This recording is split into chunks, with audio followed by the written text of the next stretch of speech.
Wa gyud mo masayo.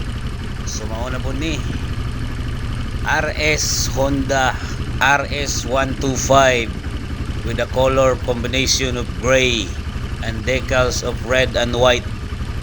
Sumao na po ni siya mo ipagawas nga motor karon no. Mao ni ayos nga unit kung gusto kag papugi-pugi kay Choy na kayaan og porma. Gamay na lay pagwapo ni mo aning motora mo, gwapo po kag apil ani. So amuha dayon ni siyang giandam no, kay amuha para ba ni siyang i-deliver. Gi-request dayon ni sa amuha free delivery ni. I-deliver na mo ni house to house dito sa among kliyente. Kay wa man siya time na magawa sa iyahang trabahoan, so kami na lay mo deliver ani padulong sa iyaha. Ana mi kagwapo mo serbisyo.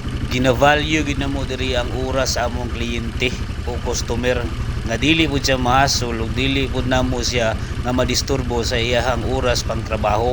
So na set up na namo dai diri no ang iyang battery amo nang nataod. So gasolina na lay kulang ani, so amo i-check kung na okay ba. So okay gyud. Pag umagtaod sa battery amo na pud ning isunod ang libre nga gasolina nga 70 pesos. So mao ni ang imuhang ma-avail pud sa amo nga freebies. 70 pesos nga gasolin. Layo na kay niglagputan oy, bisa pag 70 pesos lang ni abot na ni siya og kanang 50 kilometers away ang imuhang kuan libre nga gasolina.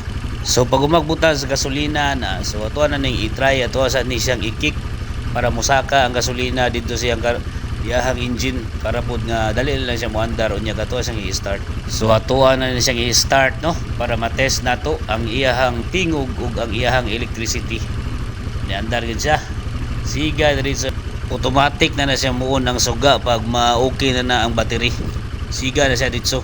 And atong i-click pud ang iyahang mga signal lights. So okay, left and right na signal light, okay kayo, plastada na kayo, ready to deliver na ni dito sa among kliyente. Fast forward, so mauday ni si Sir no ang nag-order aning RS125 Honda. Free delivery, door to door gini gatod na mo siyang trabahoan.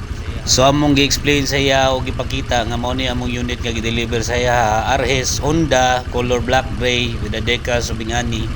Ang previous gidala na po namo kanang gipatungan sa papel, helmet ug jersey. So amo sang gipasulayan sa iya, gipadriban sa namo sa iya kung okay ba sa iya, kung kondisyon ba ang makina. So pati ang helmet iya pong gikarga. Kung okay ba pud gaan ba ang helmet. So mao na iyang pagtest. So okay daw, okay. Kay okay man gipirmahan diretso ni Sir way dugay-dugay. Kada kung mali kung wala ba kay motor karong panahon na. Apply na sa motoris. Abot balat sa'yo lamang Motoris. Madaling kausap, magaling makinig Motoris. Paubaya, mundo mo'y kukulayan Motoris. Motoris.